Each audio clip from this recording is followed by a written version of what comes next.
Bhagavad Gita, chapter 8, verse 28. Jaya Radha Madhava Kunja Bihari Jaya Radha Madhava Kunja Bihari Jaya Gopi Jana Vallabha Girivaradhari Jaya Gopi Jana Vallabha Girivaradhari Yashodanandana Braja Jana Ranjana Yashodanandana Braja Jana Ranjana Jamuna Tira Vanachari Jamuna Tira Vanachari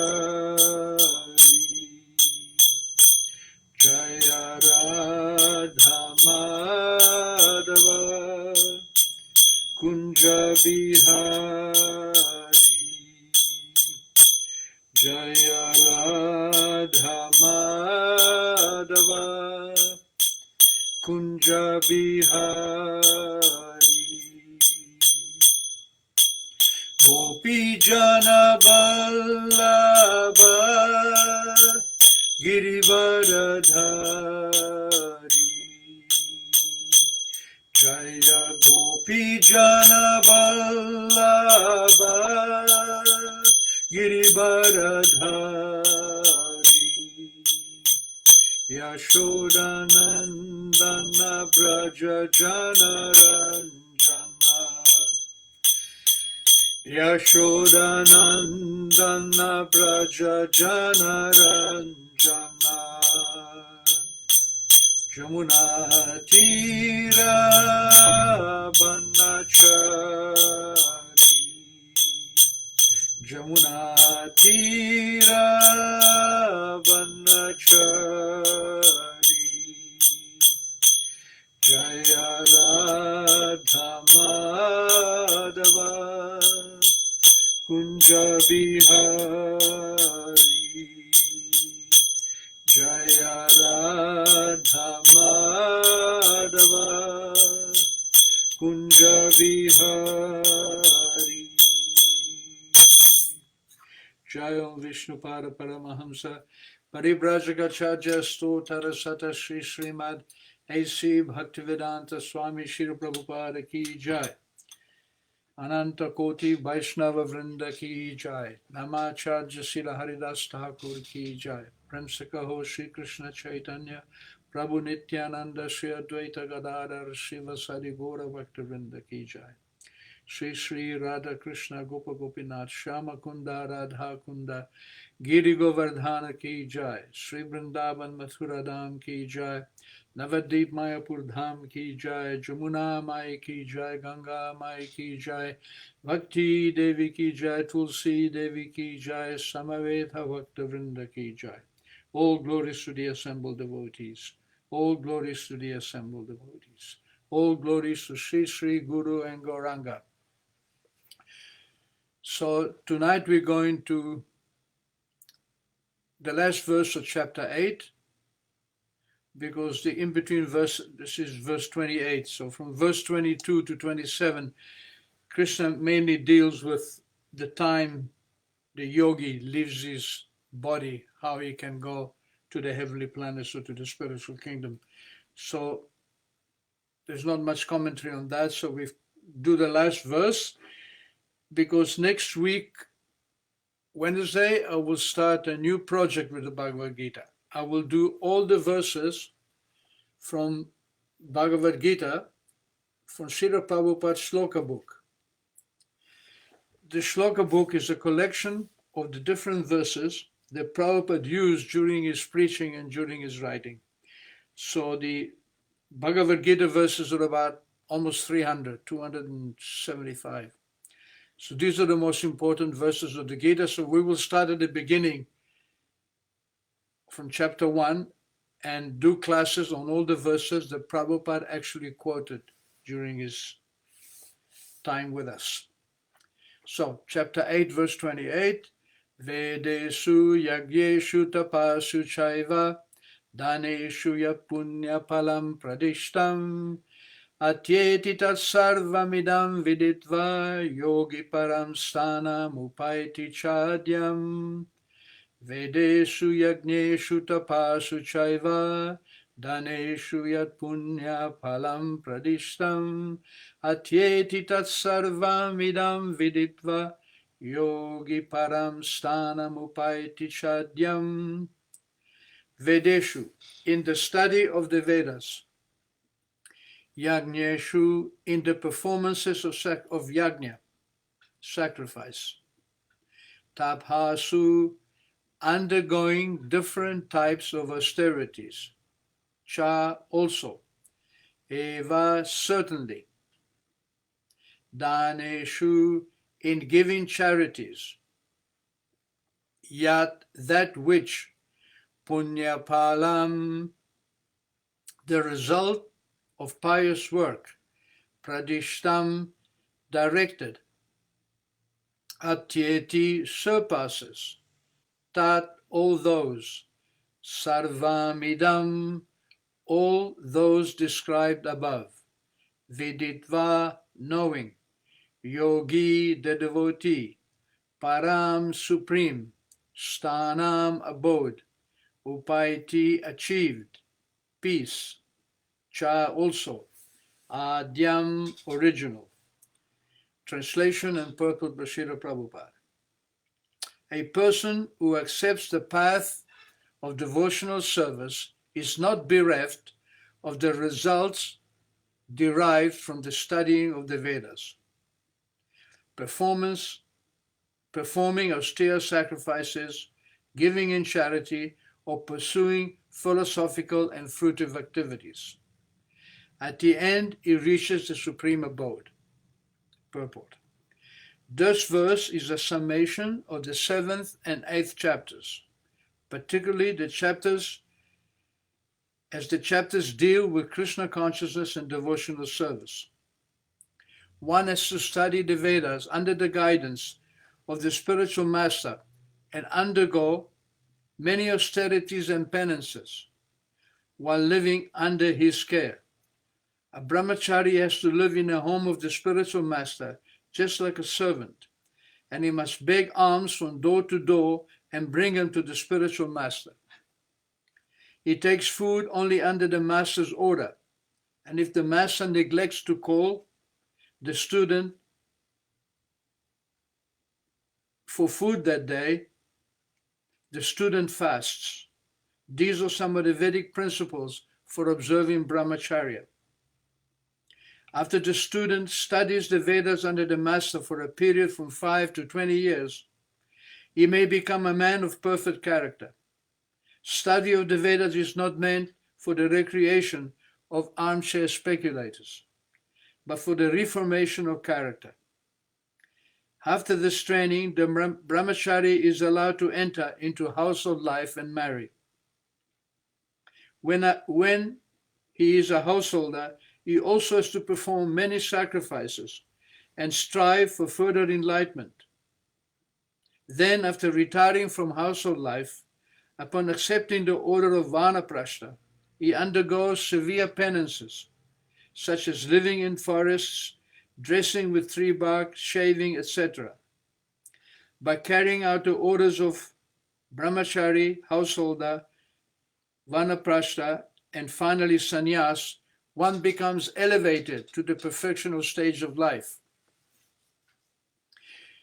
Some are then elevated to the heavenly kingdoms, and when they become even more advanced, they are liberated in the spiritual sky, either in the impersonal Brahmajyoti or in the Vaikuntha planets or Krishna Loka.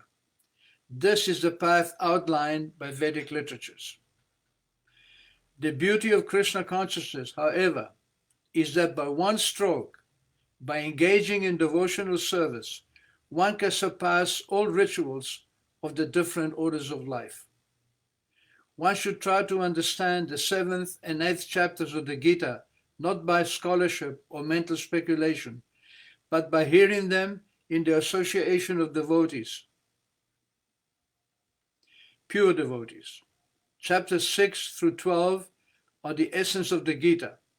If one is fortunate to understand the Gita, especially these middle 6 chapters, in the association of devotees, then his life at once becomes glorified beyond all penances, sacrifices, charities, speculations, etc.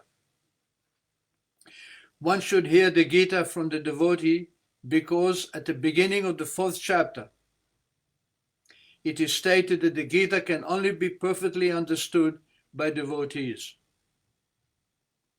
Hearing the Gita from devotees, not from mental speculators, is called faith. Through association of devotees, one is placed in devotional service. And by this service, Krishna's activities, forms, pastimes, names, etc., become clear, and all misgivings are dispelled. Then, once doubts are removed, the study of the Gita becomes extremely pleasurable, and one develops a taste and feeling for Krishna consciousness. In the advanced stage, one falls completely in love with Krishna, and that is the beginning of the highest perfection or stage of life, which prepares the devotee's transferal to Krishna's abode in the spiritual sky, Goloka Vrindavan, where the devotee enters into eternal happiness.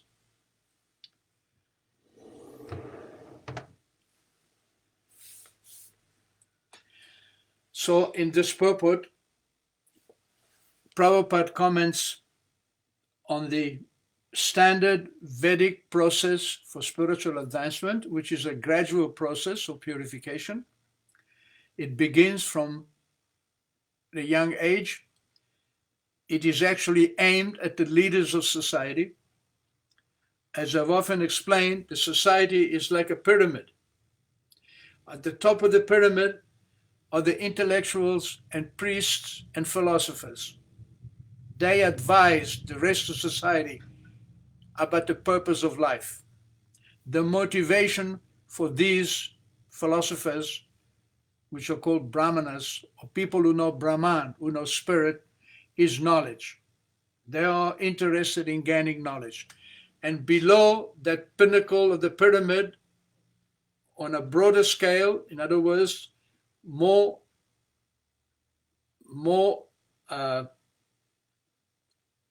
people occupy the space, they are called the Kshatriyas, or the warrior class, or the administrators, kings, politicians, and fighters. They protect the society. Just like the philosophers are considered to be the head of society, so the Kshatriyas, or the warrior class, they are the arms. They protect the head. If someone attacks the head, the first thing you do is your arms go up to protect it. Because without the head, the body cannot function. And the Kshatriya class are meant to give protection to society. And below, again, in a wider, broader spectrum, in other words, more persons are involved on the pyramid, you get the Vaishyas. And the Vaishyas are the commercial and business people. They take care of cows, they take care of agriculture, they take care of finances, and they are the producers of society. They are motivated by wealth.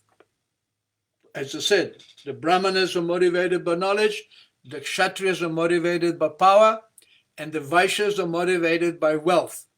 And below the Vaishyas, the broader spectrum of society, at the bottom of the pyramid, are the working class, or the Shudras. Now, only the top 3 tiers of society are ideally meant to be God conscious. If the head of society if society is not being guided by the head who understands spirituality, then the whole process of Vedic advancement is spoiled. Therefore, it is very important that the Brahmanas and the Kshatriyas and the Vaishyas, especially the Brahmanas and the Kshatriyas, are trained from early childhood in understanding Brahman or spirituality. Even Krishna, when he was a young boy, at the first opportunity, when his father could send him, he sent him to the Gurukula or Sandipani Muni.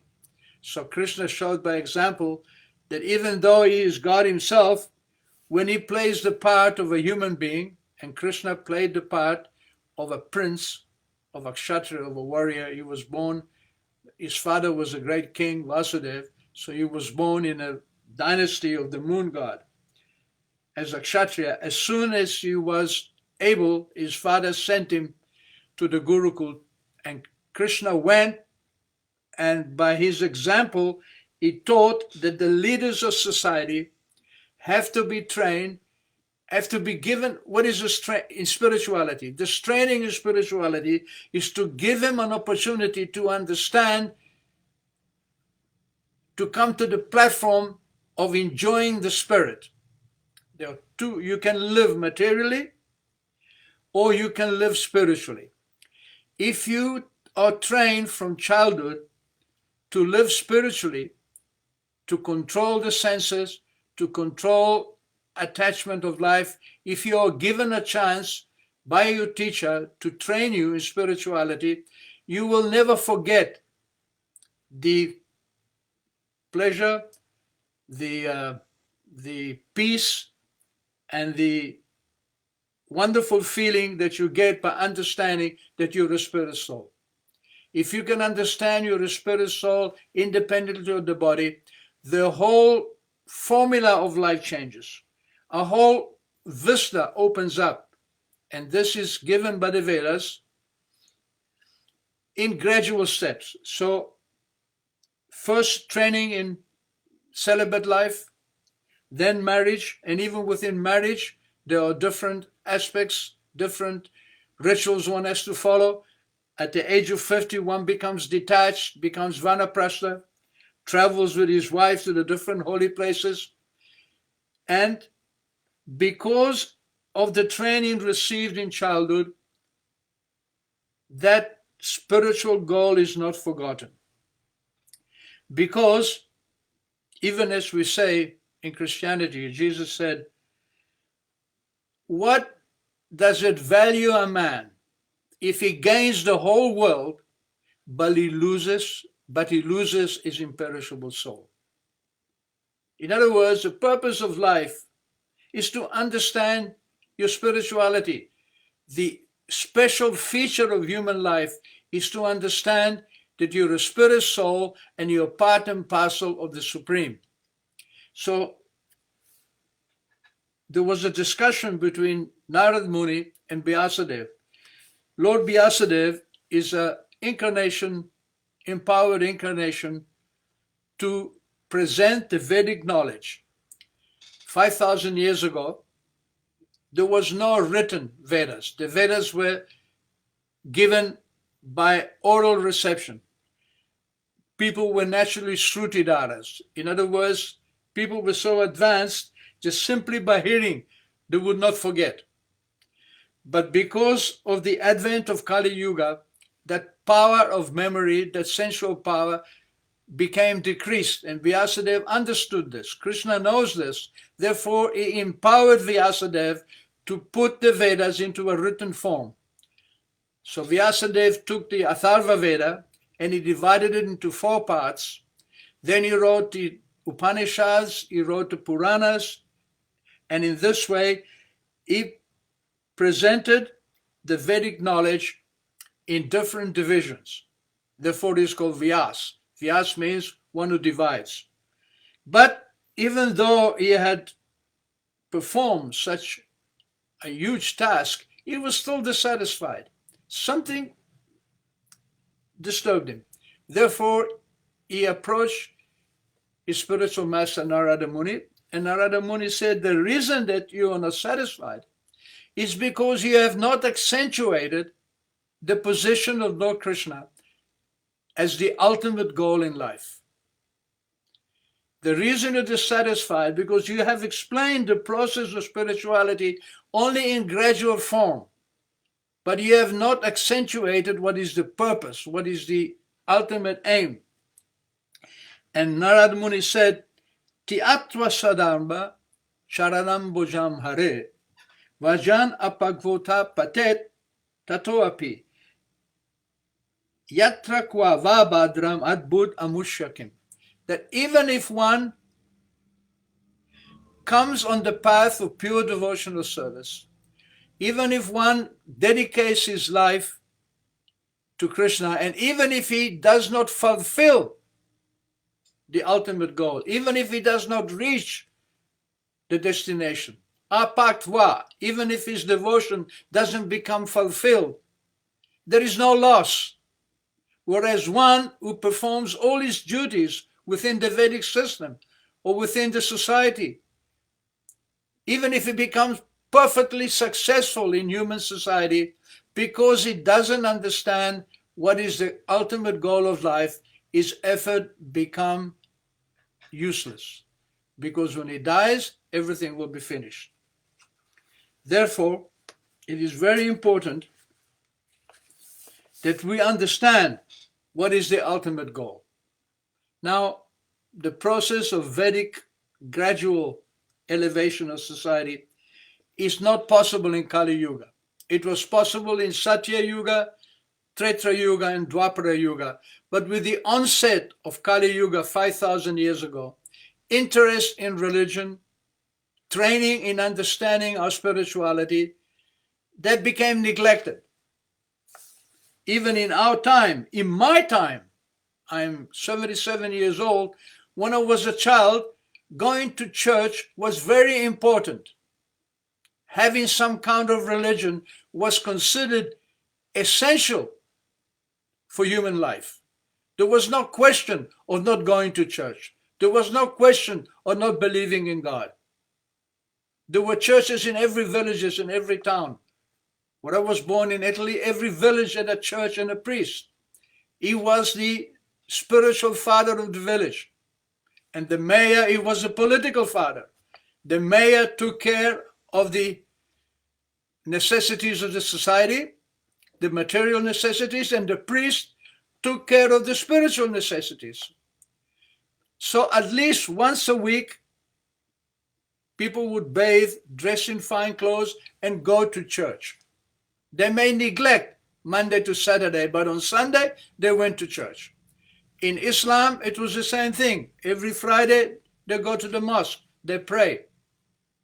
But that has been neglected, so much so that nowadays, people hardly go to church at all. It is not considered deplorable if a person doesn't believe in God. It is not considered unusual to be an atheist. In fact, many people preach atheism and act in atheism. But in my time, when I was a child, it was not like that. There were people who were actually committed to spiritual life. If you wanted to become fully engaged in spiritual life, there were monasteries. You could become a monk. You could become a priest. Or if you were a woman, you could become a nun. There were monasteries for ladies. There was an opportunity to practice spiritual life. And it was a gradual process. It was part of the progress that human society would make. But that has been forgotten. And especially with the acceleration of technology, with the acceleration of the exploitation of material nature, the need of dharma has become irrelevant. Normally, there is dharma, artha, kama, and moksha. This is the natural fourfold process of human society. They practice some religion. Why? Practice dharma to get some material benefit, artha.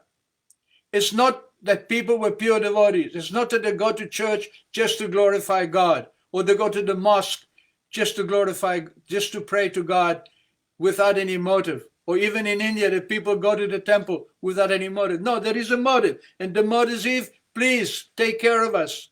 Give us our daily bread. Protect us. Whenever there is any trouble, please solve my problems.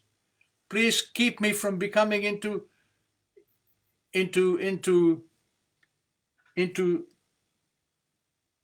misery, into disturbance. So there was a motive, but because the motive or the need were placed before God, then purification also takes place. And it is a gradual process. But this gradual process is finished. Therefore, 500 years ago, Krishna again came and he explained the process of bhakti, of devotional service. Not only did Krishna himself came, and he gave himself to us, but he also gave us pure devotional service. You can know Krishna, you can worship Krishna in a temple, you can know God, you can worship him in the church or in the mosque, but it doesn't mean you have a one-to-one intimate relationship. That is not given. Even when Krishna was present physically, not everybody recognized him as God. I can live in America. It doesn't mean that I can go and visit the president of America anytime I want. It doesn't mean I have a personal relationship. I may know the president, who he is, but it doesn't mean I can talk to him, what to speak of him being my friend or having a loving relationship. That's not possible. That is only restricted for a very intimate inner circle. In the same way, we may know God exists, we may know his name, we may know where to find him in the church, in the temple, in the mosque, but it doesn't mean we have a personal relationship with him. What to speak of love of God. But Chaitanya Mahaprabhu, he came and he gave us not only our relationship, he actually our understanding of our relationship with God, which automatically brings you outside the conception that aham mameti, that I am this body, which automatically brings you to the spiritual platform.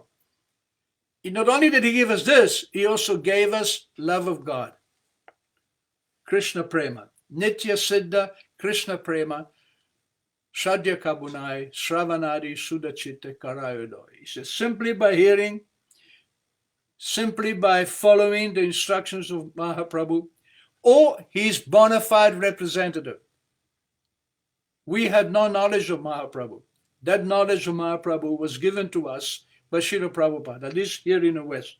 Even in India, only a very small group of Gaudiya Vaishnavas actually understood the relationship with Krishna through Chaitanya Mahaprabhu. And that relationship was taken from Bengal, from India, and it was brought to the West by Srila Prabhupada. And simply by worshiping Prabhupada, by understanding his mood, by understanding his books, by studying his instructions, we can actually regenerate, reawaken our relationship with God, which is eternally there.